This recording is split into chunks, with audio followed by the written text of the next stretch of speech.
ਸਤਿ ਸ਼੍ਰੀ ਅਕਾਲ ਜੀ। ਪੰਜਾਬੀ ਰੇਡੀਓ ਤੇ ਪੰਜਾਬੀ ਟੀਵੀ ਯੂਐਸਏ ਵੇਖ ਅਤੇ ਸੁਣ ਰਹੇ ਸਾਰੇ ਸਰੋਤਿਆਂ ਨੂੰ ਪਿਆਰ ਭਰੀ ਸਤਿ ਸ਼੍ਰੀ ਅਕਾਲ। ਇਸ ਸਮੇਂ ਪ੍ਰੋਗਰਾਮ ਤੁਸੀਂ ਸੁਣ ਰਹੇ ਹੋ beyond the headlines with Mandeep Punia. ਇਸ ਪ੍ਰੋਗਰਾਮ ਦੇ ਵਿੱਚ ਦੇਸ਼ ਭਰ ਨਾਲ ਜੁੜੀਆਂ ਹੋਈਆਂ ਖਬਰਾਂ ਤੇ ਚਾਨਣਾ ਪਾਉਣ ਦੇ ਲਈ ਸਾਡੇ ਨਾਲ ਸੀਨੀਅਰ ਪੱਤਰਕਾਰ ਮਨਦੀਪ ਪੁਨੀਆ ਜੀ ਦਾ ਸਾਥ ਹੁੰਦਾ ਹੈ। ਸੋ ਕਰਦੇ ਹਾਂ ਉਹਨਾਂ ਨੂੰ ਪ੍ਰੋਗਰਾਮ ਦੇ ਵਿੱਚ ਸ਼ਾਮਿਲ ਤੇ ਫਿਰ ਇੱਕ ਇੱਕ ਕਰਕੇ ਸਾਰੀਆਂ ਖਬਰਾਂ ਤੇ ਚਾਨਣਾ ਪਾਵਾਂਗੇ।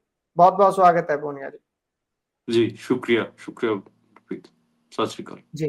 ਸਤਿ ਸ਼੍ਰੀ ਅਕਾਲ ਜੀ। ਸਭ ਤੋਂ ਪਹਿਲੀ ਖਬਰ ਜਿਹੜੀ ਹੈ ਕਿ ਅੱਜ ਲੋਕ ਸਭਾ ਦੇ ਵਿੱਚ ਇਮੀਗ੍ਰੇਸ਼ਨ ਬਿੱਲ ਪਾਸ ਹੋ ਗਿਆ ਜੀ। ਕਹਿੰਦੇ ਵੀ ਭਾਰਤ ਧਰਮਸ਼ਾਲਾ ਨਹੀਂ ਹੈ। ਇਹ ਬਿੱਲ ਕੀ ਕਹਿੰਦਾ ਹੈ ਤੇ ਕਿਹੋ ਜੀ ਹੁਣ ਇਸ ਦੇ ਨਾਲ ਸਖਤੀ ਹੋਊਗੀ? ਹਾਂਜੀ, ਅੱਜ ਅਮਿਤ ਸ਼ਾਹ ਹੋਰਾਂ ਨੇ ਇਸ ਤੇ ਆਪਣੀ ਗੱਲ ਰੱਖੀ ਸੀ, ਕੇਂਦਰੀ ਗ੍ਰਹਿ ਮੰਤਰੀ। ਤੇ ਅੱਜ ਲੋਕ ਸਭਾ ਦੇ ਵਿੱਚ ਇਮੀਗ੍ਰੇਸ਼ਨ ਐਂਡ ਫੋਰਨਰਸ ਬਿੱਲ 2025 ਪਾਸ ਹੋਇਆ ਜੀ। ਇਹਦੇ ਤੇ ਅਮਿਤ ਸ਼ਾਹ ਨੇ ਜਿਹੜੇ ਸਵਾਲ ਵੀ ਸੀ ਉਹਨਾਂ ਬਾਰੇ ਵੀ ਜਵਾਬ ਦਿੱਤਾ ਤੇ ਉਹਨਾਂ ਨੇ ਕਿਹਾ ਕਿ ਦੇਖੋ ਪੱਛਮ ਬੰਗਾਲ ਰਾਹੀਂ ਬੰਗਲਾਦੇਸ਼ੀ ਤੇ ਰੋਹਿੰਗਿਆ ਘੁਸਪੈਠ ਕਰ ਰਹੇ ਨੇ, ਉਹਨਾਂ ਨੂੰ ਰੋਕਣ ਵਾਸਤੇ ਇਹਨੂੰ ਅਸੀਂ ਲੈ ਕੇ ਆ ਰਹੇ ਹਾਂ।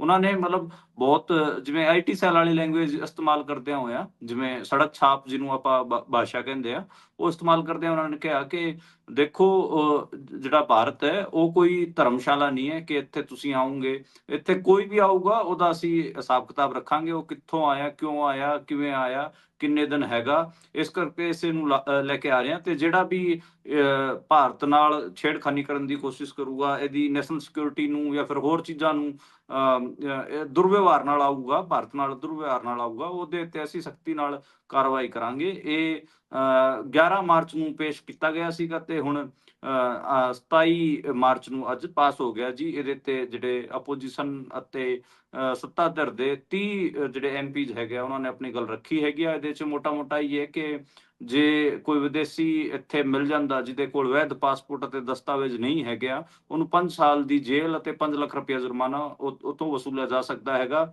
ਗਲਤ ਜਾਣਕਾਰੀ ਦੇਣ ਤੇ 3 ਸਾਲ ਦੀ ਜੇਲ੍ਹ ਹੈਗੀ ਆ। ਤੇ ਜੇ ਮਾਮਲਾ ਨੈਸ਼ਨਲ ਸਿਕਿਉਰਿਟੀ ਨਾਲ ਜੁੜਿਆ ਹੋਇਆ ਤੇ ਫਿਰ ਸਜ਼ਾ ਹੋਰ ਵੀ ਕੜੀ ਹੋ ਸਕਦੀ ਹੈ। ਇਹ ਨਿਯਮ ਬਣਾਏ ਨੇ ਜੀ ਜਿਹੜੇ ਅਮਿਤ ਸ਼ਾਹ ਉਹਨਾਂ ਨੇ ਜਿਹੜੀ ਆਪਣੀ ਅੱਜ ਗੱਲਬਾਤ ਰੱਖੀ। ਉਹਦੇ ਚ ਕਿਤੇ ਨਾ ਕਿਤੇ ਮੋਟੇ ਜਿਹੜੇ ਨੁਕਤੇ ਸੀਗੇ, ਇੱਕ ਤਾਂ ਇਹ ਸੀਗਾ ਕਿ ਅਸੀਂ ਅਵੈਧ ਘੁਸਪੈਠੀਆਂ ਨੂੰ ਰੋਕਣਾ ਚਾਹੁੰਦੇ ਹਾਂ, ਜਿਹੜੇ ਇਲੀਗਲ ਬੰਗਲਾਦੇਸ਼ ਰੋਹਿੰਗਿਆ ਵਾਲੇ ਆ ਰਹੇ ਨੇ ਉਹਨਾਂ ਨੂੰ ਅਸੀਂ ਰੋਕਣਾ ਚਾਹੁੰਦੇ ਹਾਂ। ਦੂਜਾ ਇਹ ਕਿ ਅਸੀਂ ਜਿਹੜੇ ਵੀ ਫੋਰਨਰਸ ਹੈਗੇ ਇੰਡੀਆ ਦੇ ਵਿੱਚ ਆ ਰਹੇ ਨੇ ਉਹਨਾਂ ਦੀ ਪੁਖਤਾ ਜਾਣਕਾਰੀ ਰੱਖਣਾ ਚਾਹ ਰਹੇ ਹਾਂ, ਇਸ ਕਰਕੇ ਇਹਨੂੰ ਲੈ ਕੇ ਆ ਰਹੇ ਹਾਂ। ਤੇ ਤੀਜਾ ਇਹ ਕਿ ਜਿਹੜਾ ਪਹਿਲਾ ਕਾਨੂੰਨ ਸੀਗਾ ਉਹ ਬ੍ਰਿਟਿਸ਼ ਹਕੂਮਤ ਵਾਲਾ ਕਾਨੂੰਨ ਸੀਗਾ, ਜਦੋਂ ਬ੍ਰਿਟਿਸ਼ਰਸ ਇੱਥੇ ਸੀਗੇ ਉਹ ਚੱਲ ਰਿਹਾ ਸੀਗਾ 1920, 30, 46 ਵਾਲਾ, ਜਿਹੜਾ ਉਹਦੇ ਚ 2-3 ਸੋਧਾਂ ਸੀਗੀਆਂ। ਹੁਣ ਨਵੀਂ ਸੰਸਦ ਹੈਗੀ, ਨਵੀਂ ਪਾਰਲੀਮੈਂਟ ਤੇ ਅਸੀਂ ਨਵਾਂ ਬਣਾ ਰਹੇ ਹਾਂ। ਚੌਥਾ ਉਹਨਾਂ ਦਾ ਇਹ ਸੀਗਾ ਕਿ ਜਿਹੜੇ ਕਿਤੇ ਨਾ ਕਿਤੇ ਵਿਦੇਸ਼ੀ ਯਾਤਰੀ ਆ ਰਹੇ ਨੇ ਜਾਂ ਫਿਰ ਵਿਦੇਸ਼ੀ ਲੋਕ ਆ ਰਹੇ ਨੇ, ਉਹਨਾਂ ਦੀ ਕਿਤੇ ਨਾ ਕਿਤੇ ਸਿਕਿਉਰਿਟੀ ਦੇ ਵਿੱਚ ਵੀ ਅਸੀਂ ਇਜ਼ਾਫਾ ਕਰ ਸਕਦੇ ਹਾਂ, ਉਹਨਾਂ ਨਾਲ ਕੋਈ ਕ੍ਰਾਈਮ ਨਾ ਹੋਵੇ ਉਹਦੇ ਤੇ ਪੰਜਵਾਂ ਜਿਹੜਾ ਕਿਤੇ ਨਾ ਕਿਤੇ ਪੱਛਮ ਬੰਗਾਲ 'ਚ ਜਿਹੜੇ ਅਗਲੇ ਸਾਲ ਚੋਣ ਹੋਣ ਜਾ ਰਹੇ ਨੇ ਉਹਦੇ ਨਾਲ ਰਿਲੇਟਡ ਸੀਗੇ। ਉਹ ਉਹਨਾਂ ਨੇ ਮਮਤਾ ਬੈਨਰਜੀ ਤੇ ਪੱਛਮ ਬੰਗਾਲ ਦੇ ਜਿਹੜੇ ਮੁੱਖ ਮੰਤਰੀ ਨੇ ਮਮਤਾ ਬੈਨਰਜੀ, ਉਹਨਾਂ ਤੇ ਹਮਲਾ ਬੋਲਿਆ। ਉਹਨਾਂ ਨੇ ਕਿਹਾ ਕਿ ਮਮਤਾ ਬੈਨਰਜੀ ਪੱਛਮ ਬੰਗਾਲ 'ਚ ਫੈਂਸਿੰਗ ਵਾਸਤੇ ਜ਼ਮੀਨ ਨਹੀਂ ਦੇ ਰਹੀ ਤੇ ਉੱਥੋਂ ਹੀ ਉੱਥੇ 450 ਕਿਲੋਮੀਟਰ ਦਾ ਜਿਹੜਾ ਪੱਛਮ ਬੰਗਾਲ ਵਾਲਾ ਜਿਹੜਾ ਬਾਰਡਰ ਹੈ ਬੰਗਲਾਦੇਸ਼ ਨਾਲ, ਉਹ ਖੁੱਲਿਆ ਹੋਇਆ ਹੈਗਾ, ਉਹਦੇ ਤੇ ਕੋਈ ਫੈਂਸਿੰਗ ਨਹੀਂ ਲੱਗੀ ਹੋਈ। ਇਸੇ ਕਰਕੇ ਉੱਥੋਂ ਜਿਹੜੇ ਘੁਸਪੈਠੀਏ ਹੈਗੇ ਉਹ ਵੜ ਜਾਂਦੇ ਨੇ, ਉਹਦੇ ਕਰਕੇ ਸਾਨੂੰ ਦਿੱਕਤ ਹੋ ਰਹੀ ਹੈ। ਜੇ ਸਾਡੀ ਮਤਲਬ ਉਹਨਾਂ ਨੂੰ ਇਸ਼ਾਰਿਆਂ 'ਚ ਇਹ ਕਿਹਾ ਕਿ ਜੇ ਸਾਡੀ ਸਰਕਾਰ ਆ ਗਈ ਤਾਂ ਫਿਰ ਅਸੀਂ ਉੱਥੇ ਫੈਂਸਿੰਗ ਕਰਾ ਦਿਆਂਗੇ। ਯਾਨੀ ਕਿ ਜਿਹੜਾ 2026 ਚ ਪੱਛਮ ਬੰਗਾਲ ਵਾਲਾ ਚੋਣ ਹੋਣ ਜਾ ਰਿਹਾ, ਉੱਥੇ ਇਹ ਬੰਗਲਾਦੇਸ਼ੀ ਅਤੇ ਰੋਹਿੰਗਿਆ ਦੀ ਘੁਸਪੈਠ ਨੂੰ ਵੱਡਾ ਇਸ਼ੂ ਬਣਾਉਣਗੇ। ਬਾਕੀ ਤਾਂ ਜਿਹੜਾ ਉਹਨਾਂ ਨੇ ਇੱਕ ਉਹ ਡਾਇਲੋਗ ਜਿਹਾ ਮਾਰਿਆ, ਜਿਵੇਂ ਉਹਨਾਂ ਦੀ IT ਸੈੱਲ ਵਾਲੇ ਮਾਰਦੇ ਨੇ ਕਿ ਭਾਰਤ ਇੱਕ ਧਰਮਸ਼ਾਲਾ ਨਹੀਂ ਹੈ ਕੋਈ, ਇੱਥੇ ਤੁਸੀਂ ਆਓਗੇ ਇੱਥੇ ਪਏ ਰਹੋਗੇ। ਅਸੀਂ ਗੰਭੀਰਤਾ ਨਾਲ ਇਹ ਜਿਹੜੇ ਲੋਕ ਹੈਗੇ ਵਿਦੇਸ਼ੀ ਉਹਨਾਂ ਨਾਲ ਨਿਬੜਨਾ ਚਾਹੁੰਦੇ ਆ। ਇਹ ਮੋਟੀਆਂ ਚੀਜ਼ਾਂ ਸੀਗੀਆਂ।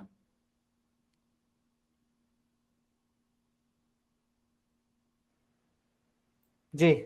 ਸੋ ਅਗਲੀ ਖਬਰ ਦਾ ਜੇਕਰ ਰੁਖ ਕਰੀਏ ਤਾਂ ਇੱਧਰ ਐਲਨ ਮਸਕ ਹੁਣੀ ਅਮਰੀਕਾ ਦੇ ਵਿੱਚ ਸਰਕਾਰ 'ਚ ਸਿੱਧਾ ਯੋਗਦਾਨ ਪਾਉਣ ਤੋਂ ਬਾਅਦ ਹੁਣ ਭਾਰਤ 'ਚ ਆਉਣ ਦੀ ਤਿਆਰੀ ਕਰ ਰਹੇ ਨੇ, ਪਰ ਲਗਾਤਾਰ ਕਾਰਾਂ ਜਿਹੜੀਆਂ ਨੇ ਉਹਨਾਂ ਨੂੰ ਨੁਕਸਾਨ ਪਾਇਆ ਜਾ ਰਿਹਾ, ਜਿੱਥੇ ਦੇ ਟੈਸਲਾ ਟਰੱਕ ਨਜ਼ਰ ਆਉਂਦੇ ਨੇ ਉਹਨਾਂ ਨੂੰ ਨਿਸ਼ਾਨਾ ਬਣਾਇਆ ਜਾ ਰਿਹਾ ਹੈ। ਇਸ ਖਬਰ ਤੇ ਪਾਇਓ ਤਾਂ ਜ਼ਰਾ ਝਾਤ, ਕਹਿੰਦੇ ਬੜਾ ਵੱਡਾ ਨੁਕਸਾਨ ਹੋਇਆ ਪਿਛਲੇ ਕੁਝ ਸਾਲਾਂ 'ਚ।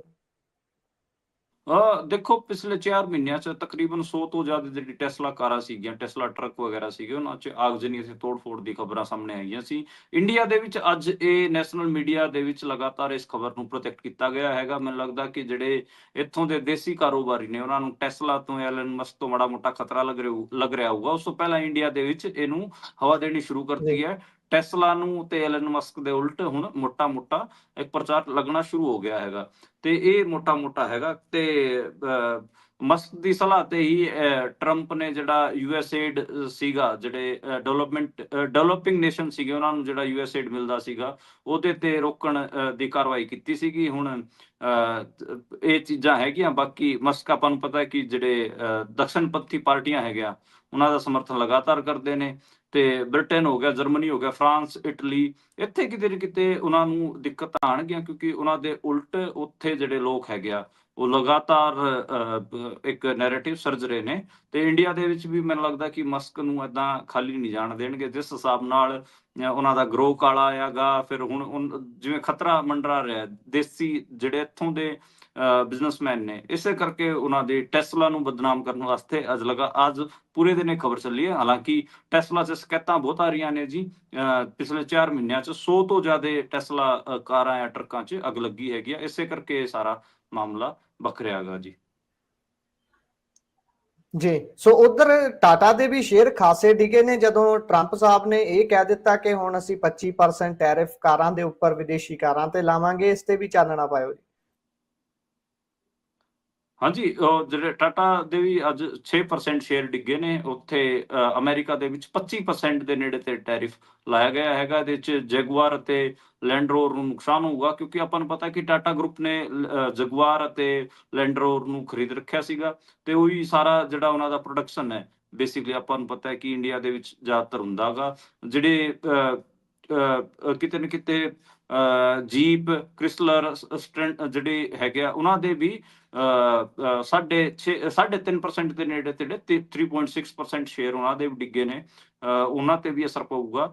ਬਾਕੀ ਸਭ ਤੋਂ ਜ਼ਿਆਦਾ ਅਸਰ ਤਾਂ ਟਾਟਾ ਤੇ ਦੇਖਿਆ ਜਾ ਰਿਹਾ ਹੈਗਾ। ਉਹ ਜਿਹੜਾ ਇੱਕ ਟਰੰਪ ਹੋਣੀ ਲਗਾਤਾਰ ਇੱਕ ਡਾਇਲੋਗ ਦੇ ਰਹੇ ਨੇ ਨਾ ਕਿ ਯਾਰ ਸਾਡੇ ਜਿਹੜੇ ਕਾਰਾਂ ਨੇ, ਉਹਨਾਂ ਤੇ ਤਾਂ ਤੁਸੀਂ 100% ਟੈਕਸ ਵਸੂਲ ਰਹੇ ਹੋ, ਅਸੀਂ ਤੁਹਾਡੇ ਤੇ ਰੈਸਿਪਰੋਕਲ ਟੈਰਿਫ ਤਾਂ ਲਾਵਾਂਗੇ। ਉਸੇ ਹਿਸਾਬ ਨਾਲ ਇਹ ਫੈਸਲਾ ਲਿਆ ਗਿਆ ਤੇ ਉਹਦੇ ਚਪੇਟ 'ਚ ਜੈਗੁਆਰ ਅਤੇ ਲੈਂਡ ਰੋਵਰ ਆਉਣਗੀਆਂ। ਇਸੇ ਕਰਕੇ ਉਹਨਾਂ ਦੇ 6% ਕਿਤੇ ਨਾ ਕਿਤੇ ਆਪਾਂ ਨੂੰ ਸ਼ੇਅਰ ਡਿੱਗੇ ਹੋਏ ਦਿਖਦੇ ਨੇ। ਬਾਕੀ ਅੱਗੇ ਕੋਈ ਹੋਰ ਅਪਡੇਟ ਹੋਊਗੀ ਇਹਦੇ ਤੇ। ਮਤਲਬ ਪਰ ਇਹ ਹੈਰਾਨੀ ਵਾਲੀ ਗੱਲ ਹੈ, ਜੀਪ ਦੇ ਵੀ 3.5% ਡਿੱਗੇ, ਕਿਉਂਕਿ ਜੀਪ ਤਾਂ ਅਮਰੀਕਨ ਹੈ ਜੀ। ਤੇ ਇਹ ਹਾਂ, ਜੀ ਇਹ ਹੈਰਾਨੀ ਵਾਲੀ ਗੱਲ ਹੈ ਬਾਕੀ। ਜੀ, ਸੋ ਜੇਕਰ ਅਗਲੀ ਖਬਰ ਦਾ ਰੁਖ ਕਰੀਏ ਤਾਂ ਯੂਪੀ ਵਾਲੇ ਪਤਾ ਨਹੀਂ ਕੀ ਚਾਹੁੰਦੇ ਨੇ। ਮਨਸ਼ਾ ਤਾਂ ਇਹਨਾਂ ਦੀ ਕਲੀਅਰ ਹੀ ਹੈ, ਪਰ ਹੁਣ ਜਿੱਦਾਂ ਮੈਦਾਨ 'ਚ ਨਿੱਤਰ ਰਹੇ ਨੇ, ਖਾਸ ਤੌਰ ਤੇ ਇੱਕ ਧਰਮ ਨੂੰ ਟਾਰਗੇਟ ਕਰਨ ਦੇ ਮਾਮਲੇ ਦੇ ਵਿੱਚ, ਤਾਂ ਚਿੰਤਾ ਬਹੁਤ ਹੁੰਦੀ ਹੈ। ਕਿਉਂਕਿ ਜੇਕਰ ਅੱਜ ਗਵਾਂਢੀ ਦੇ ਅੱਗ ਲੱਗੀ ਹੈ, ਤੁਸੀਂ ਉਹਨੂੰ ਵੇਖ ਕੇ ਸ਼ਾਂਤ ਨਹੀਂ ਬੈਠ ਸਕਦੇ। ਹੁਣ ਨਮਾਜ਼ ਪੜ੍ਹਨ ਨੂੰ ਲੈ ਕੇ ਨਵੀਂ ਗੱਲ ਕਰ ਦਿੱਤੀ ਹੈ ਉਹਨਾਂ ਨੂੰ। ਕਹਿੰਦੇ ਜੇਕਰ ਕੋਈ ਸੜਕ ਤੇ ਨਮਾਜ਼ ਪੜ੍ਹਦਾ ਨਜ਼ਰ ਆ ਗਿਆ ਤਾਂ ਉਹਦਾ ਲਾਇਸੈਂਸ ਵੀ ਰੱਦ ਕਰਾਂਗੇ, ਪਾਸਪੋਰਟ ਵੀ ਰੱਦ ਹੋ ਸਕਦਾ ਹੈ। ਤੇ ਕੀ ਲੱਗਦਾ ਹੈ ਜੀ ਇਸ ਖਬਰ ਬਾਰੇ? ਤੁਹਾਨੂੰ ਪਾਇਓ ਜ਼ਰਾ ਚਾਨਣਾ। ਦੇਖੋ, ਇਹ ਜਿਹੜਾ ਪੂਰਾ ਮਾਮਲਾ ਹੈਗਾ, ਇਹ ਵੈਸਟਰਨ ਉੱਤਰ ਪ੍ਰਦੇਸ਼ ਦਾ ਹੀ ਹੈ। ਤੇ ਇਹ ਜਿਹੜਾ ਵੈਸਟਰਨ ਉੱਤਰ ਪ੍ਰਦੇਸ਼ ਦਾ ਮੇਰਠ, ਮੁਜ਼ੱਫਰਨਗਰ, ਇੱਥੇ ਜਿਹੜੇ ਇਹ ਜ਼ਿਲ੍ਹੇ ਨੇ ਜਿੱਥੇ ਬੀਜੇਪੀ ਨੂੰ ਇਸ ਵਾਰ ਹਰਾਇਆ ਗਿਆ ਹੈਗਾ, ਉੱਥੋਂ ਇਹ ਖਬਰ ਨਿਕਲ ਕੇ ਆਈ ਹੈ। ਤੇ ਤੁਸੀਂ ਲਾਓ, ਮੁਜ਼ੱਫਰਨਗਰ 'ਚ ਤਾਂ ਇਸ ਵਾਰ ਬੀਜੇਪੀ ਹਾਰ ਗਈ ਨਾ। ਤੇ ਜੈਨ ਚੌਧਰੀ ਇਹਨਾਂ ਦੇ ਅਲਾਇੰਸ ਪਾਰਟਨਰ ਵੀ ਹੈਗੇ ਵੈਸਟ ਯੂਪੀ 'ਚ। ਉੱਦਾਂ ਇੱਕ ਗੱਲ ਦੱਸਦਾ, ਆਰਐਲਡੀ ਵਾਲੇ। ਤੇ ਉੱਥੇ ਇਹਨਾਂ ਨੇ ਇਹ ਗੱਲ ਕਹੀ ਹੈ ਕਿ ਜੇ ਮਤਲਬ ਰੋਡ ਤੇ ਤੁਸੀਂ ਨਮਾਜ਼ ਪੜ੍ਹੋਗੇ ਤਾਂ ਫਿਰ ਤੁਹਾਡਾ ਜਿਹੜਾ ਡਰਾਈਵਿੰਗ ਲਾਇਸੈਂਸ ਹੈ, ਪਾਸਪੋਰਟ, ਉਹਨੂੰ ਰੱਦ ਕਰ ਦਿਆਂਗੇ।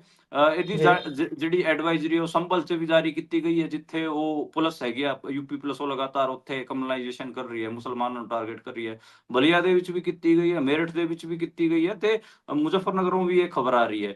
ਬਾਕੀ ਇਹਦੇ ਤੇ ਜਿਹੜੇ ਅਲਾਇੰਸ ਪਾਰਟਨਰ ਹੈਗੇ ਜੈਨ ਚੌਧਰੀ, ਉਹਨਾਂ ਨੇ ਸਿਰਫ ਇੱਕ ਲਾਈਨ ਦਾ ਟਵੀਟ ਲਿਖਿਆ ਗਿਆ ਜੀ। ਉਹਨਾਂ ਨੇ ਲਿਖਿਆ, ਪੁਲਿਸਿੰਗ ਟੂਵਰਡਸ ਓਰਵੈਲੀਅਨ 1984। ਜਾਰਜ ਔਰਵੈਲ ਦਾ ਜਿਹੜਾ ਨਾਵਲ ਹੈ 1984, ਉਹ ਤੋਂ ਇਹਨਾਂ ਨੇ ਉਹ ਗੱਲ ਚੱਕੀ ਹੈਗੀ ਆ। ਤੇ ਉਹਨਾਂ ਨੇ ਆਪਾਂ ਨੂੰ ਪਤਾ ਕਿ ਜਿਹੜੇ ਔਰਵੈਲ ਸੀਗੇ, ਇਹਨਾਂ ਨੇ ਇਹ 1984 ਇੱਕ ਲਿਖਿਆ ਸੀਗਾ, ਜਿਹਦੇ ਤੇ ਸਰਕਾਰ ਹੈਗੀ ਆ ਨਾਗਰਿਕਾਂ ਤੇ ਕੜੀ ਨਜ਼ਰ ਰੱਖ ਰਹੀ ਸੀ ਤੇ ਉਹਨਾਂ ਦੇ ਸੰਤੋਸ਼ ਨੂੰ, ਮਤਲਬ ਉਹਨਾਂ ਦਾ ਜਿਹੜਾ ਗੁੱਸਾ ਸੀ ਉਹਨੂੰ ਦਬਾਉਣ ਵਾਸਤੇ ਕੰਮ ਕਰ ਰਹੇ ਸੀ। ਉਸ ਤੇ ਇਹ ਸਾਰਾ ਨਾਵਲ ਸੀਗਾ ਜੀ। ਉਸੇ ਚੀਜ਼ ਤੇ ਹੀ ਇਹ ਖਬਰ ਆ ਰਹੀ ਹੈ। ਹਾਲਾਂਕਿ ਜਿਹੜੇ ਤੁਸੀਂ ਬੀਜੇਪੀ ਵਾਲਿਆਂ ਦੀ ਸਟੇਟਮੈਂਟਾਂ ਸੁਣੋਗੇ, ਜਿਵੇਂ ਸਾਂਸਦ ਨੇ ਰਵੀ ਕਿਸ਼ਨ, ਉਹਨਾਂ ਨੇ ਵੀ ਇਹ ਗੱਲ ਕਹੀ ਹੈ ਕਿ ਜਿਹੜੀ ਨਮਾਜ਼ ਹੈ ਉਹ ਤਾਂ ਮਸਜਿਦ ਚ ਕਬੂਲ ਹੁੰਦੀ ਹੈ ਤੇ ਰੋਡ ਤੇ ਕਿਉਂ ਕਰ ਰਹੇ ਨੇ, ਇਹ ਗੱਲ ਹੈ ਜੀ। ਬਾਕੀ ਹੋਰ ਵੀ ਜਿਵੇਂ ਮੇਰਠ ਦੇ ਜਿਹੜੇ ਐਸਪੀ ਹੈਗੇ ਆ, ਉਹ ਕਹਿ ਰਹੇ, ਉਹਨਾਂ ਨੇ ਫਲੈਗ ਮਾਰਚ ਕੀਤਾ, ਖਾਸਾ ਡਰਾਉਣਾ ਫਲੈਗ ਮਾਰਚ ਸੀ। ਸਾਰੇ ਐਸਪੀ ਤੋਂ ਲੈ ਕੇ ਜਿੰਨੇ ਵੀ ਉਹਨਾਂ ਦੇ ਪੁਲਿਸ ਅਧਿਕਾਰੀ ਸੀ ਮੇਰਠ ਦੀ ਸੜਕਾਂ ਤੇ ਫਿਰੇ ਨੇ। ਤੇ ਕਮਿਊਨਾਈਜੇਸ਼ਨ ਦਾ ਸਟੈਪ ਹੈ। ਤੁਸੀਂ ਮੁਸਲਮਾਨਾਂ ਦੇ ਦਿਲ ਦੇ ਅੰਦਰ ਦਹਿਸ਼ਤ ਪਾਉਣਾ ਚਾਹ ਰਹੇ ਹੋ ਤੇ ਦੂਜੇ ਕੀ ਕਹਿੰਦੇ ਉਹਨਾਂ ਨੂੰ, ਦੂਜੇ ਸਮਾਜ ਨੂੰ ਇੱਕ ਮੈਸੇਜ ਦੇਣਾ ਚਾਹ ਰਹੇ ਹੋ। ਦੇਖੋ, ਅਸੀਂ ਮੁਸਲਮਾਨਾਂ ਨੂੰ ਡਰਾ ਰਹੇ ਹਾਂ, ਧਮਕਾ ਰਹੇ ਹਾਂ। ਸੰਭਲ ਦੇ ਵਿੱਚ ਕੱਲ ਜਿਵੇਂ ਆਪਾਂ ਖਬਰ ਦੀ ਗੱਲ ਕੀਤੀ ਸੀ, ਉੱਥੇ ਤਾਂ ਘਰਾਂ ਦੀ ਛੱਤਾਂ ਤੇ ਵੀ ਨਮਾਜ਼ ਪੜ੍ਹਨ ਤੇ ਰੋਕ ਲਾਤੀ ਸੀਗੀ। ਉੱਥੇ ਉਹ ਇੱਕ ਪਾਗਲ ਜਿਹਾ ਜਿਹੜਾ ਡੀਐਸਪੀ ਰੈਂਕ ਦਾ ਬੰਦਾ ਹੈਗਾ, ਅਨੂ ਚੌਧਰੀ, ਉਹਨੇ ਤਾਂ ਬਹੁਤ ਘਟੀਆ ਗੱਲ ਵੀ ਕਹੀ ਉਹਨੇ। ਤੇ ਸੰਭਲ ਦਾ ਦੇਖੋ ਕਿੰਨਾ ਜ਼ਿਆਦਾ ਹੈਗਾ। ਬਲੀਆ ਦੇ ਵਿੱਚ ਵੀ ਇਸੇ ਕਿਸਮ ਦਾ ਮਾਮਲਾ ਦੇਖਣ ਨੂੰ ਆਇਆ। ਐਸਪੀ ਜਿਹੜਾ ਓਮਵੀਰ ਉੱਥੇ, ਉਹ ਵੀ ਲਗਾਤਾਰ ਇਸੇ ਕਿਸਮ ਦਾ ਕੰਮ ਕਰ ਰਿਹਾ ਹੈਗਾ। ਯੋਗੀ ਆਦਿੱਤਿਆਨਾਥ ਨੇ ਖੁਦ ਪੁਲਿਸ ਅਫਸਰਾਂ ਨੂੰ 6 ਸਖਤ ਨਿਰਦੇਸ਼ ਦਿੱਤੇ ਨੇ। ਉਹਨਾਂ ਨੇ ਇਹ ਗੱਲ ਕਹੀ ਹੈ ਕਿ ਦੇਖੋ, ਜਿਹੜਾ ਜੁਮਾ, ਈਦ ਅਤੇ ਰਾਮਨੌਮੀ, ਇਹ ਤਿੰਨੋਂ ਇੱਕੇ ਮਹੀਨੇ ਚ ਪੈ ਰਹੀਆਂ ਨੇ, ਇਸ ਕਰਕੇ ਧਿਆਨ ਰੱਖਣਾ ਕਾ। ਰਾਮਨੌਮੀ ਨੂੰ ਜ਼ਿਆਦਾ ਉਹਨਾਂ ਨੇ ਹਾਈਲਾਈਟ ਕਰਨ ਦੀ ਗੱਲ ਕਹੀ ਹੈ ਤੇ ਬਾਕੀ ਹੋਰ ਈਦ ਅਤੇ ਜੁਮੇ ਤੁਸੀਂ ਦੇਖ ਹੀ ਲਓ, ਉਹਨਾਂ ਸੜਕਾਂ ਤੇ ਨਿਕਲਣ ਦੀ ਉਹ ਹੈ, ਉਹ ਆਪਣੀ ਘਰਾਂ ਦੀ ਛੱਤ ਤੇ ਵੀ ਨਮਾਜ਼ ਨਹੀਂ ਅਦਾ ਕਰ ਸਕਦੇ। ਉਹ ਇੱਕ ਗੱਲ ਹੈਗੀ ਆ। ਬਾਕੀ ਪੁਲਿਸ ਦੀ ਪੈਟਰੋਲਿੰਗ ਬਹੁਤ ਜ਼ਿਆਦਾ ਵਧਾ ਦਿੱਤੀ ਗਈ ਹੈਗੀ ਆ, ਫਲੈਗ ਮਾਰਚ ਕੱਢੇ ਜਾ ਰਹੇ ਨੇ ਉੱਤਰ ਪ੍ਰਦੇਸ਼ 'ਚ। ਇਹ ਸਾਰਾ ਕੁਝ ਹੈ ਜੀ। ਜੀ, ਸੋ ਉਧਰ ਕੁਨਾਲ ਕਾਮਰਾ ਕਮੇਡੀਅਨ ਦੇ ਮਾਮਲੇ 'ਚ ਹੁਣ ਕੀ ਅਪਡੇਟ ਹੈ ਜੀ? ਉਹਨਾਂ ਨੇ ਇੱਕ ਤੋਂ ਗੁਰਪ੍ਰੀਤ, ਮੈਂ ਬਸ ਇਹਦੇ 'ਚ ਇੱਕ ਗੱਲ ਹੋਰ ਕਰਦਾ ਹਾਂ, ਬਿਹਾਰ ਵਾਲੀ ਵੀ ਖਬਰ ਨਾਲ ਲੈ ਲੈਂਦਾ। ਬਿਹਾਰ 'ਚ ਵੀ ਇਹ ਸਾਰਾ ਕੁਝ ਹੋ ਰਿਹਾ ਹੈਗਾ। ਬਿਹਾਰ 'ਚ ਤਾਂ ਇਸੇ ਸਾਲ ਇਲੈਕਸ਼ਨ ਹੋਣੇ ਨੇ। ਉੱਥੇ ਵੀ ਬੀਜੇਪੀ ਪੂਰੀ ਕਮਿਊਨਾਈਜੇਸ਼ਨ ਕਰਨ ਦੀ ਕੋਸ਼ਿਸ਼ ਕਰ ਰਹੀ ਹੈ। ਉੱਥੇ ਇੱਕ ਬੀਜੇਪੀ ਦੇ ਵਿਧਾਇਕ ਨੇ, ਐਮਐਲਏ ਨੇ, ਨੀਰਜ ਕੁਮਾਰ ਬੱਬਲੂ, ਉਹਨਾਂ ਨੇ ਕਿਹਾ ਕਿ ਮੁਸਲਮਾਨਾਂ ਨੂੰ ਉੱਥੇ ਵੀ ਸੜਕਾਂ ਤੇ ਨਮਾਜ਼ ਪੜ੍ਹਨ ਤੇ ਰੋਕਿਆ ਜਾਵੇ। ਉਹਨਾਂ ਨੇ ਇਹ ਕਿਹਾ ਕਿ ਇਹ ਕੱਲ ਨੂੰ ਜਿੱਥੇ ਨਮਾਜ਼ ਪੜ੍ਹਦੇ ਹੈਗੇ ਆ, ਉੱਥੇ ਆ ਕੇ ਵਕਫ ਬੋਰਡ ਇਹਨਾਂ ਦਾ ਕਹਿ ਦਿੰਦਾ ਕਿ ਇਹ ਤਾਂ ਸਾਡੀ ਜ਼ਮੀਨ ਹੈ। ਇਹ ਕੱਲ ਨੂੰ ਸੜਕਾਂ ਤੇ ਵੀ ਬਾਉਂਡਰੀ ਬਣਾ ਲੈਣਗੇ ਤੇ ਇਹ ਜੇ ਇਹਨਾਂ ਨੂੰ ਕਿਤੇ ਥਾਂ ਨਹੀਂ ਮਿਲਦੀ ਤਾਂ ਆਪਣੇ ਜਾ ਕੇ ਕਬਰਸਤਾਨ 'ਚ ਜਾ ਕੇ ਨਮਾਜ਼ ਪੜ੍ਹਨ। ਇੰਨੀ ਕਮਿਊਨਲ ਸਟੇਟਮੈਂਟ ਜਿਹੜੇ ਨੀਰਜ ਕੁਮਾਰ ਬੱਬਲੂ ਨੇ ਦਿੱਤੀ ਹੈਗੀ ਆ। ਤੇ ਕਿਤੇ ਨਾ ਕਿਤੇ ਤੁਸੀਂ ਦੇਖ ਲਓ ਕਿ ਉੱਥੇ ਵੀ ਜਿਹੜਾ ਸਾਰਾ ਬਿਹਾਰ ਦੇ ਵਿੱਚ ਵੀ ਇਹ ਕਮਿਊਨਲਾਈਜੇਸ਼ਨ ਕਰਨ ਦੀ ਕੋਸ਼ਿਸ਼ ਕਰ ਰਹੇ ਨੇ। ਹਾਲਾਂਕਿ ਨਿਤੀਸ਼ ਕੁਮਾਰ ਆਪਣੇ ਆਪ ਨੂੰ ਸੈਕੂਲਰ ਕਹਿੰਦੇ ਰਹੇ ਹੈਗੇ ਆ। ਦੇਖੋ ਕੀ ਸਟੈਂਡ ਲੈਂਦੇ ਨੇ। ਉਹਨਾਂ ਦੀ ਸਟੇਟਮੈਂਟ ਦਾ ਕਿਤੇ ਨਾ ਕਿਤੇ ਆਪਾਂ ਨੂੰ ਇੰਤਜ਼ਾਰ ਹੈਗਾ ਜੀ। ਸੋ ਅਗਲੀ ਖਬਰ ਜਿਹੜੀ ਮੈਂ ਕੁਨਾਲ ਕਾਮਰਾ ਹੁਣਾਂ ਦੇ ਬਾਬਤ ਗੱਲ ਕਰ ਰਿਹਾ ਸੀ ਕਿ ਉਹਨਾਂ ਨੇ ਜਿਹੜੀਆਂ ਪੈਰੋਡੀ ਕੀਤੀਆਂ ਨੇ, ਪਹਿਲਾਂ ਉਹਨਾਂ ਨੇ ਸ਼ਿੰਦੇ ਹੁਣਾਂ ਨੂੰ ਗੇੜ ਚ ਲਿਆ ਤੇ ਉਸ ਤੋਂ ਬਾਅਦ ਦੇਸ਼ ਦੀ ਫਾਈਨਾਂਸ ਮਿਨਿਸਟਰ ਤੇ ਵੀ ਤੰਜ਼ ਕੱਸਿਆ। ਹੁਣ ਕਹਿੰਦੇ ਉਹਨਾਂ ਨੂੰ ਟੀ ਸੀਰੀਜ਼ ਨੇ ਵੀ ਨੋਟਿਸ ਭੇਜ ਦਿੱਤਾ ਹੈ ਤੇ ਉਧਰੋਂ ਪੁਲਿਸ ਦਾ ਵੀ ਚੱਕਰ ਪੈ ਰਿਹਾ। ਕੀ ਹੈ ਜੀ ਵੱਡੀ ਅਪਡੇਟ ਇਹਦੇ 'ਚ? ਇਹੀ ਹੈ, ਜਿਹੜਾ ਖਾਰ ਥਾਣਾ ਹੈ ਉੱਥੇ ਮਹਾਰਾਸ਼ਟਰ ਪੁਲਿਸ ਨੇ ਉਹਨਾਂ ਨੂੰ 31 ਮਾਰਚ ਨੂੰ ਇਨਵੈਸਟੀਗੇਸ਼ਨ ਜੁਆਇਨ ਕਰਨ ਲਈ ਕਿਹਾ ਕਿ ਤੂੰ ਬਈ ਇੱਥੇ ਆ ਥਾਣੇ 'ਚ, ਤੇਰੇ ਨਾਲ ਪੁੱਛਗਿੱਛ ਕਰਨੀ ਹੈਗੀ ਆ। ਇਹ ਉਹਨਾਂ ਨੂੰ ਨੋਟਿਸ ਭੇਜਿਆ ਗਿਆ ਹੈਗਾ। 2 ਸੰਮਨ ਪਹਿਲਾਂ ਹੀ ਜਾਰੀ ਕਰ ਚੁੱਕੀ ਹੈ ਪੁਲਿਸ। ਇੱਕ ਤਾਂ ਨਿਰਮਲਾ ਸੀਤਾਰਮਣ ਵਾਲੇ ਮਾਮਲੇ 'ਚ, ਇੱਕ ਏਕਨਾਥ ਸ਼ਿੰਦੇ ਵਾਲੇ ਮਾਮਲੇ 'ਚ। ਇਹ ਤੀਜਾ ਉਹਨਾਂ ਨੂੰ ਲਵ ਲੈਟਰ ਭੇਜਿਆ ਗਿਆ ਸੀ ਪੁਲਿਸ ਵੱਲੋਂ, ਜਿਹਦੇ 'ਚ ਉਹਨਾਂ ਨੇ ਕਿਹਾ ਸੀ ਕਿ 31 ਮਾਰਚ ਨੂੰ ਤੁਸੀਂ ਖਾਰ ਥਾਣੇ 'ਚ ਆ ਕੇ ਇਨਵੈਸਟੀਗੇਸ਼ਨ ਜੁਆਇਨ ਕਰੋ।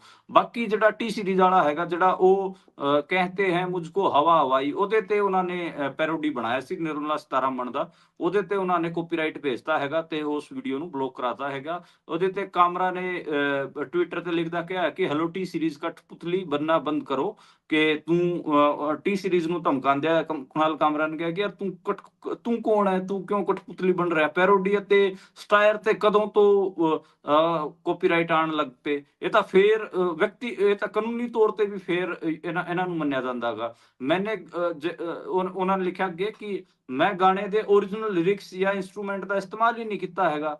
ਮੈਂ ਤਾਂ ਜਿਹੜੇ ਲਿਰਿਕਸ ਹੈਗੇ ਉਹ ਬਦਲੇ ਹੈਗੇ ਆ। ਤੇ ਇਹ ਤਾਂ ਹਰ ਇੱਕ ਸਾਰੇ ਕਿਤੇ ਹੁੰਦਾ ਹੈ। ਕ੍ਰੀਏਟਰਸ ਇਸ ਨੂੰ ਨੋਟ ਕਰਨ, ਇਹ ਉਹਨਾਂ ਨੇ ਗੱਲ ਕਹੀ ਹੈ। ਤੇ ਉਹਨਾਂ ਨੇ ਇਹ ਵੀ ਕਿਹਾ ਕਿ ਜਿਹੜਾ ਭਾਜਪਾ ਦੀ ਮਿਸਕਮਿਊਨੀਕੇਸ਼ਨ ਵਿੰਗ ਹੈ ਉਹਨੇ ਕਿਤੇ ਨਾ ਕਿਤੇ ਮੇਨ ਸਟ੍ਰੀਮ ਮੀਡੀਆ ਨੂੰ ਵੀ ਤੇ ਟੀ ਸੀਰੀਜ਼ ਵਰਗਿਆਂ ਨੂੰ ਮਿਸਗਾਈਡ ਕੀਤਾ ਹੋਇਆ ਹੈ। ਇਹ ਮਾਮਲਾ ਚੱਲ ਰਿਹਾ ਹੈਗਾ ਜੀ। ਬਾਕੀ ਮੈਂ ਵੀ ਹੈਰਾਨ ਹਾਂ ਕਿ ਇੱਕ ਪੈਰੋਡੀ Song ਤੇ ਜਿਹਦੇ ਨਾਲ ਨਾ ਤਾਂ ਉਹਨਾਂ ਦਾ ਮਿਊਜ਼ਿਕ ਮੇਲ ਖਾਂਦਾ ਜੀ, ਨਾ ਉਹਨਾਂ ਦੇ ਲਿਰਿਕਸ ਮੇਲ ਖਾਂਦੇ, ਫਿਰ ਉਹ ਕਿਉਂ ਕਾਪੀਰਾਈਟ ਜੀ ਭੇਜ ਰਹੇ ਨੇ? ਇਹ ਬੜੀ ਅਜੀਬ ਗੱਲ ਹੈ। ਜੇ ਕੋਰਟ 'ਚ ਜਾਣਗੇ ਕੁਨਾਲ ਕਾਮਰਾ ਤੇ ਉਹ ਮਿੰਟ 'ਚ ਟੀ ਸੀਰੀਜ਼ ਨੂੰ ਬਹੁਤ ਦਿੱਕਤ ਆਊਗੀ। ਪਰ ਟੀ ਸੀਰੀਜ਼ ਨੇ ਵੀ ਚਮਚਾਗਿਰੀ ਕਰਨ ਦੀ ਕੋਸ਼ਿਸ਼ ਕੀਤੀ ਹੈ ਕਿ ਦੇਸ਼ ਦੀ ਫਾਈਨਾਂਸ ਮਿਨਿਸਟਰ ਹੈ, ਉਹਦੇ ਤੇ ਪੈਰੋਡੀ ਗਾਣਾ, ਜੇ ਅਸੀਂ ਕਾਪੀਰਾਈਟ ਭੇਜ ਦਿਆਂਗੇ ਤਾਂ ਉਹਨਾਂ ਦੀ ਨਜ਼ਰ 'ਚ ਅਸੀਂ ਚੜਾਂਗੇ ਕਿ ਦੇਖੋ ਅਸੀਂ ਤੁਹਾਡੀ ਚਮਚਾਗਿਰੀ ਕਰ ਰਹੇ ਹਾਂ। ਉਹ ਐਡਾ ਕੁ ਮਾਮਲਾ, ਇਸ ਤੋਂ ਜ਼ਿਆਦਾ ਤਾਂ ਮੈਨੂੰ ਲੱਗਦਾ ਨਹੀਂ।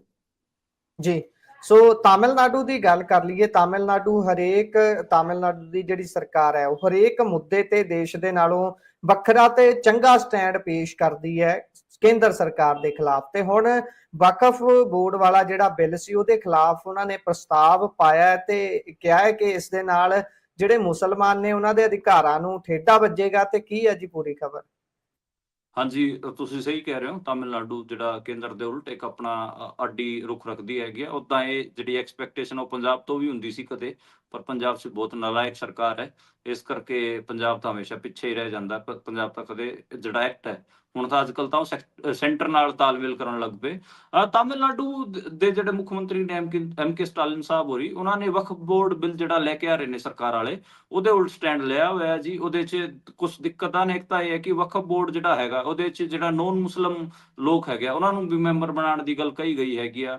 ਉਹਦੇ 'ਚ ਹੋਰ ਵੀ ਕਈ ਚੀਜ਼ਾਂ ਨੇ ਜਿਹਦੇ 'ਚ ਮਤਲਬ ਕਬਜ਼ੇ ਦੀ ਗੱਲ ਸੀਗੀ। ਪਹਿਲਾਂ ਕੋਰਟਸ ਚੈਲੰਜ ਨਹੀਂ ਕਰ ਸਕਦੇ ਸੀਗੇ ਵਕਫ ਬੋਰਡ ਵਾਲੇ ਚੀਜ਼ਾਂ ਨੂੰ, ਹੁਣ ਕੋਰਟਸ ਵੀ ਚੈਲੰਜ ਕਰਨ ਦਾ ਉਹ ਦਿੱਤਾ ਹੈਗਾ ਜੀ। ਬਾਕੀ ਕਾਗਜ਼ਾਤ ਵਾਲੀ ਗੱਲ ਹੈ, ਹੋਰ ਕਈ ਚੀਜ਼ਾਂ ਨੇ। ਮਤਲਬ ਬੇਸਿਕਲੀ ਮਸਜਿਦਾਂ ਨੂੰ ਵੀ ਵਕਫ ਬੋਰਡ ਤੋਂ ਖੋਹਣ ਦੀ ਪੂਰੀ ਕੋਸ਼ਿਸ਼ ਹੈ ਜੀ। ਇਹ ਉਹ ਅਸੀਂ ਇੱਕ ਵਾਰ ਡਿਟੇਲ ਇਸ ਤੇ ਗੱਲ ਕਰ ਚੁੱਕੇ ਹਾਂ। ਤੁਸੀਂ ਕਹੋਗੇ ਤਾਂ ਜਿਹੜਾ ਪੁਰਾਣਾ ਕਾਨੂੰਨ ਸੀਗਾ ਉਹਦੇ 'ਚ ਤਾਂ ਇਹ ਸੀ, ਸੈਕਸ਼ਨ 40 ਲੱਗਿਆ ਹੋਇਆ ਸੀ, ਰੀਜਨ ਟੂ ਬਿਲੀਵ ਸੀਗਾ। ਜੇ ਵਕਫ ਜੀ ਬੋਰਡ ਦਾਅਵਾ ਕਰਦਾ ਹੈਗਾ ਕਿਸੇ ਪ੍ਰਾਪਰਟੀ, ਕਿਸੇ ਮਸਜਿਦ ਤੇ ਉਹਦੇ ਤੇ ਸਿਰਫ ਟ੍ਰਾਈਬਿਊਨਲ 'ਚ ਹੀ ਅਪੀਲ ਕੀਤੀ ਜਾ ਸਕਦੀ ਸੀਗੀ। ਹੁਣ ਤਾਂ ਜਿਹੜੇ ਫੌਜਦਾਰੀ ਸਿਵਲ ਕੋਰਟ ਹੈਗੇ ਆ, ਉਹਦੇ ਰੈਵਨਿਊ ਕੋਰਟ ਹੈ, ਉੱਥੇ ਵੀ ਜਾ ਸਕਦੇ ਨੇ।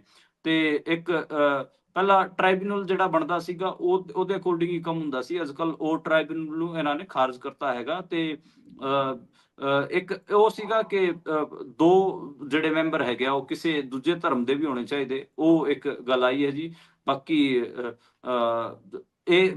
ਉਹ ਜਿੰਨੀ ਵੀ ਵਕਫ ਬੋਰਡ ਦੀ ਜ਼ਮੀਨਾਂ ਨੇ, ਸਾਰੀਆਂ ਜ਼ਮੀਨਾਂ ਦੇ ਪੱਟੇ ਮੰਗ ਰਹੇ ਨੇ ਕਿ ਦੇਖੋ, ਦੱਸੋ ਤੁਸੀਂ, ਤੁਹਾਨੂੰ ਕਿਹਨੇ ਦਾਨ ਦਿੱਤੀ ਹੈ। ਜੇ ਦਾਨ ਵਾਲਾ ਕਾਗਜ਼ ਨਹੀਂ ਦਿਖਾ ਸਕੇ ਤਾਂ ਫਿਰ ਉਹ ਸਰਕਾਰ ਦੀ ਹੋ ਜੂਗੀ। ਐਡਾ ਇਹ ਮਤਲਬ ਧੱਕਾ ਕਰ ਰਹੇ ਨੇ। ਹੁਣ ਦੱਸੋ, ਜੀ ਜਿਹੜੇ ਕਿਸੇ ਰਾਜੇ ਮਹਾਰਾਜੇ ਨੇ, ਕਿਸੇ ਨਵਾਬ ਸ਼ਹਿਨशाह ਨੇ 14ਵੀਂ 15ਵੀਂ 16ਵੀਂ ਸ਼ਤਾਬਦੀ 'ਚ ਕੋਈ ਜ਼ਮੀਨ ਦਾਨ ਕੀਤੀ ਹੋਵੇ ਤੇ ਉਹਦਾ ਪੱਟਾ ਉਹ ਕਿੱਥੋਂ ਦਿਖਾਣਗੇ? ਇਹ ਤਾਂ ਜੀ ਕੱਲ ਨੂੰ ਜਿਹੜੇ ਸਿੱਖ ਰਿਲੀਜੀਅਸ ਇੰਸਟੀਟਿਊਟਸ ਹੈਗੇ ਆ ਉਹਨਾਂ ਦਾ ਪੱਟਾ ਮੰਗਣ ਲੱਗ ਜਾਣਗੇ। ਇਹ ਤਾਂ ਐਡੇ ਮਤਲਬ ਭੈੜੇ ਨੇ। ਅੱਜ ਤਾਂ ਸਿਰਫ ਮੁਸਲਮਾਨਾਂ ਤੇ ਆਏ ਨੇ, ਤੇ ਕੱਲ ਨੂੰ ਇਹ ਫਿਰ ਹੋਰ ਜਿਹੜੀ ਮਾਈਨੋਰਿਟੀਜ਼ ਨੇ, ਜਿਵੇਂ ਚਰਚ ਵਗੈਰਾ ਬਣੇ ਹੋਏ ਨੇ, ਉਹਨਾਂ ਦਾ ਪੱਟਾ ਮੰਗਣ ਲੱਗ ਜਾਣਗੇ ਕਿ ਦਿਖਾਓ ਤੁਹਾਨੂੰ ਇਹ ਜ਼ਮੀਨ ਕਿਹਨੇ ਦਾਨ ਦਿੱਤੀ, ਕਿਵੇਂ ਤੁਹਾਨੂੰ ਮਿਲੀ। ਤੇ ਮਤਲਬ ਕੀ, ਜੀ ਮਤਲਬ ਉੱਥੇ ਹਜ਼ਾਰਾਂ ਸਾਲਾਂ ਤੋਂ, ਸੈਂਕੜਿਆਂ ਸਾਲਾਂ ਤੋਂ ਜੇ ਕੋਈ ਇੰਸਟੀਟਿਊਸ਼ਨ ਮੌਜੂਦ ਹੈਗਾ, ਕੋਈ ਰਿਲੀਜੀਅਸ ਇੰਸਟੀਟਿਊਟ, ਤਾਂ ਉਹਦਾ ਤੁਸੀਂ ਕਿਵੇਂ ਮਤਲਬ ਕੀ ਪ੍ਰੂਫ ਦਓਗੇ ਜੀ? ਦੱਸੋ।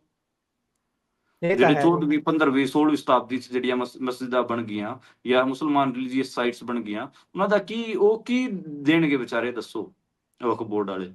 ਇਸ ਕਰਕੇ ਤੇ ਇਸੇ ਨੂੰ ਚੈਲੰਜ ਕਿਤੇ ਨਾ ਕਿਤੇ ਐਮ ਕੇ ਸਟਾਲਿਨ ਹੋਰਾਂ ਨੇ ਕੀਤਾ ਹੈਗਾ। ਐਮ ਕੇ ਸਟਾਲਿਨ ਨੇ ਪ੍ਰੋਪਰ ਇਹਦੇ ਖਿਲਾਫ ਆਪਣੀ ਵਿਧਾਨ ਸਭਾ ਦੇ ਵਿੱਚ ਬਿੱਲ ਲੈ ਕੇ ਆਏ ਨੇ। ਉਹ ਇਹਦੇ ਖਿਲਾਫ ਪ੍ਰਸਤਾਵ ਪਾਰਿਤ ਕੀਤਾ ਤੇ ਉਹਨਾਂ ਨੇ ਸਟੇਟਮੈਂਟ ਦੇ ਕੇ ਕਿਹਾ ਹੈ ਬਹੁਤ ਕਲੀਅਰ ਕਿ ਇਹ ਮੁਸਲਮਾਨਾਂ ਦੇ ਅਧਿਕਾਰਾਂ ਨੂੰ ਨਸ਼ਟ ਕਰਨ ਵਾਲਾ ਬਿੱਲ ਹੈਗਾ ਜੀ। ਜੀ ਸੋ ਅੱਗੇ ਚਲੀਏ ਜੀ। ਸਲਮਾਨ ਖਾਨ ਨੇ ਆਖਿਰਕਾਰ ਇਸ ਗੱਲ ਤੇ ਮੂੰਹ ਖੋਲਿਆ, ਜਿਹੜੀਆਂ ਲਗਾਤਾਰ ਉਸ ਨੂੰ ਧਮਕੀਆਂ ਆਉਂਦੀਆਂ ਨੇ ਤੇ ਧਮਕੀਆਂ ਦੇਣ ਵਾਲਾ ਖਾਸ ਤੌਰ ਤੇ ਹੈ ਲਾਰੈਂਸ ਬਿਸ਼ਨੋਈ। ਇੱਥੇ ਕੀ ਕਿਹਾ ਜੀ ਸਲਮਾਨ ਖਾਨ ਨੇ? ਹਾਂ ਦੇਖੋ ਜੀ, ਇੱਕ ਫਿਲਮ ਆਈ ਹੈ ਜੀ ਸਿਕੰਦਰ, ਉਹਦੀ ਪ੍ਰੈਸ ਕਾਨਫਰੰਸ ਚੱਲ ਰਹੀ ਸੀ। ਉਹਦੇ ਵਾਸਤੇ ਉਹ ਆਏ ਹੋਏ ਸੀ ਤੇ ਉੱਥੇ ਉਹਨਾਂ ਨੇ ਕਿਹਾ ਕਿ ਦੇਖੋ, ਜਿਹੜੀ ਮੇਰੀ ਸਿਕਿਉਰਿਟੀ ਵਧਾਈ ਗਈ ਹੈਗੀ ਆ, ਉਹਦੇ ਕਰਕੇ ਮੈਨੂੰ ਇੰਨੀ ਜ਼ਿਆਦਾ ਸਿਕਿਉਰਿਟੀ ਨਾਲ ਲੈ ਕੇ ਚੱਲਣਾ ਮੈਨੂੰ ਔਖਾ ਹੁੰਦਾ ਗਾ। ਬਾਕੀ ਜੋ ਕੁਝ ਹੋਣਾ ਤਾਂ ਉਹ ਤਾਂ ਰੱਬ ਦੇ ਹਵਾਲੇ ਹੈਗਾ। ਭਗਵਾਨ ਅੱਲਾ ਨੇ ਜਿੰਨੀ ਉਨੀ ਉਹਨਾਂ ਦੀ ਉਮਰ ਲਿਖੀ ਹੈਗੀ ਆ, ਉਹ ਉਨੀ ਤਾਂ ਜ਼ਰੂਰ ਜੀਣਗੇ ਹੈ। ਬਾਕੀ ਉਹਨਾਂ ਨੇ ਇਹ ਗੱਲ ਕਹੀ ਹੈ ਕਿ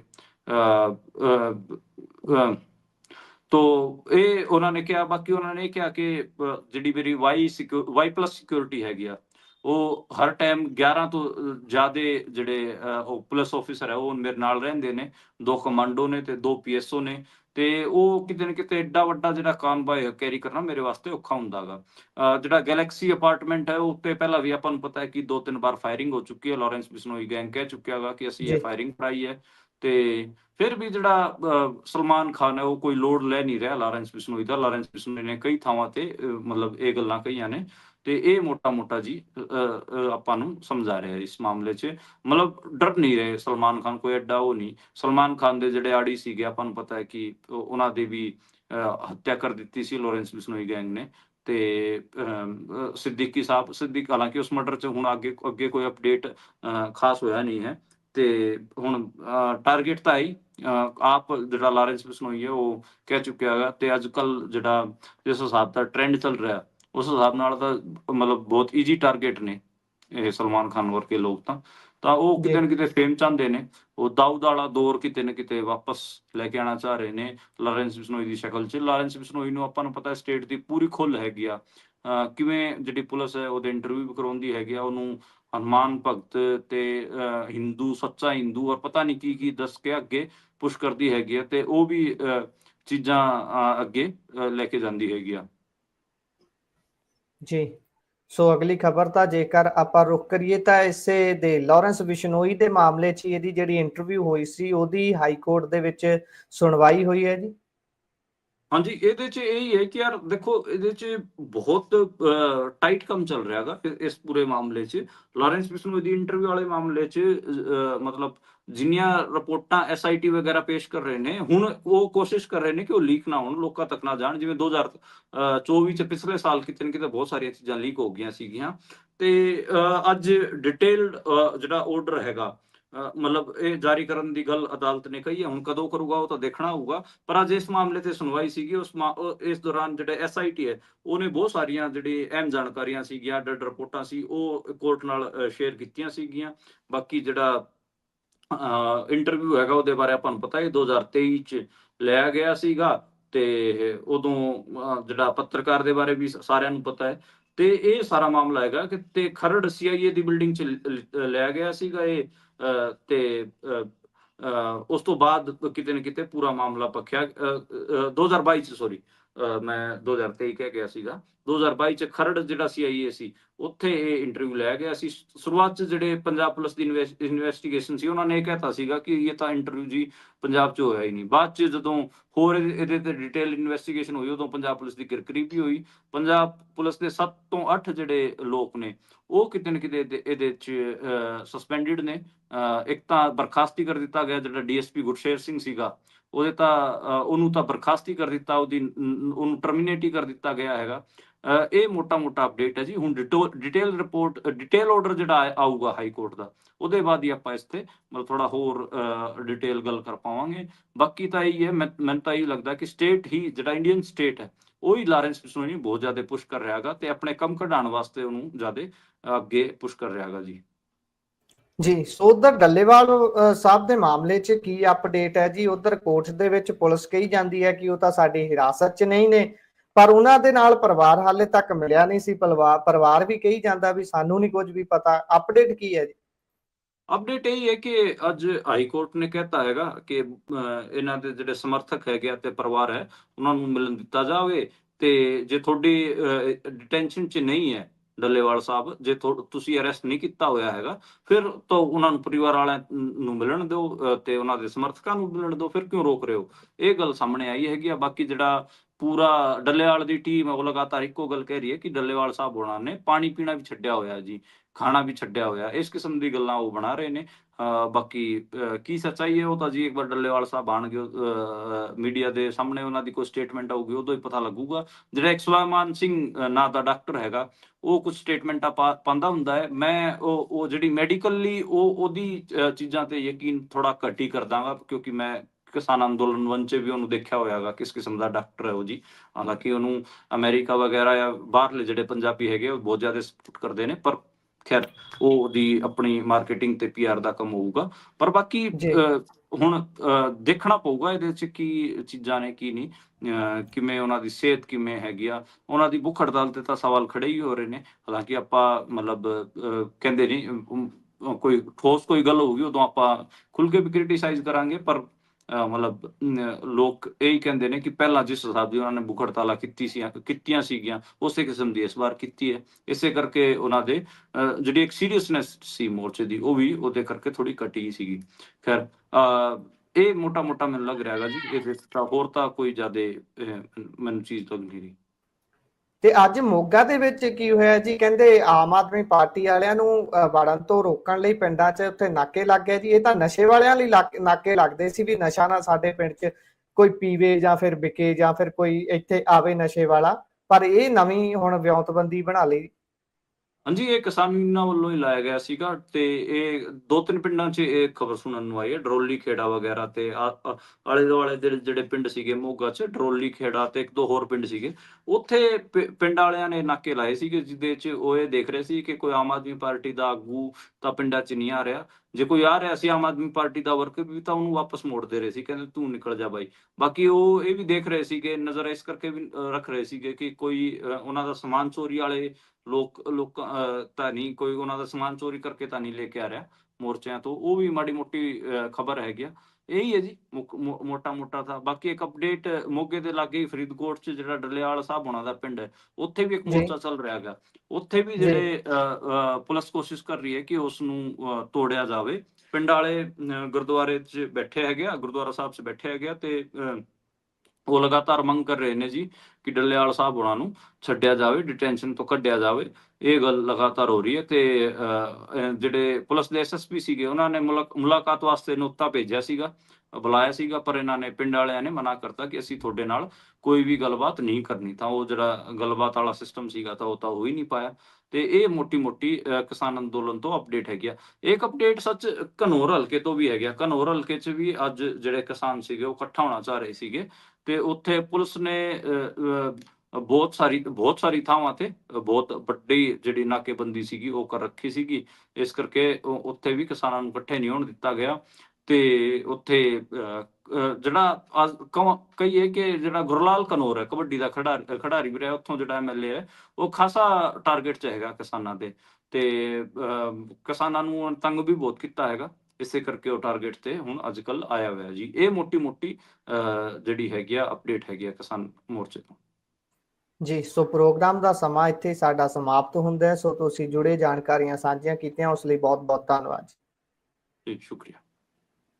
ਸੋ ਇਹ ਸਨ ਸਾਡੇ ਨਾਲ ਮਨਦੀਪ ਪੁਨੀਆ ਜੀ, ਜਿਨ੍ਹਾਂ ਨੇ ਵੱਖ-ਵੱਖ ਖਬਰਾਂ ਦੇ ਉੱਪਰ ਚਾਨਣਾ ਪਾਇਆ। ਪ੍ਰੋਗਰਾਮ ਤੁਹਾਨੂੰ ਕਿਹੋ ਜਿਹਾ ਲੱਗਿਆ? ਤੁਸੀਂ ਆਪਣੇ ਵਿਚਾਰ ਰਾਏ ਟਿੱਪਣੀਆਂ ਸਾਡੇ ਨਾਲ ਪੰਜਾਬੀ ਰੇਡੀਓ ਤੇ ਪੰਜਾਬੀ ਟੀਵੀ USA ਦੇ ਵੱਖ-ਵੱਖ ਪਲੇਟਫਾਰਮਸ ਦੇ ਜ਼ਰੀਏ ਸਾਂਝਾ ਕਰ ਸਕਦੇ ਹੋ। ਜੁੜੇ ਰਹੋ ਪੰਜਾਬੀ ਰੇਡੀਓ ਤੇ ਪੰਜਾਬੀ ਟੀਵੀ USA ਦੇ ਨਾਲ, ਕਿਉਂਕਿ ਪ੍ਰੋਗਰਾਮਾਂ ਦੀ ਲਗਾਤਾਰਤਾ ਇਸੇ ਤਰ੍ਹਾਂ ਬਰਕਰਾਰ ਰਹੇਗੀ। ਮੈਨੂੰ ਦਿਓ ਇਜਾਜ਼ਤ। ਧੰਨਵਾਦ। ਸਤਿ ਸ਼੍ਰੀ ਅਕਾਲ।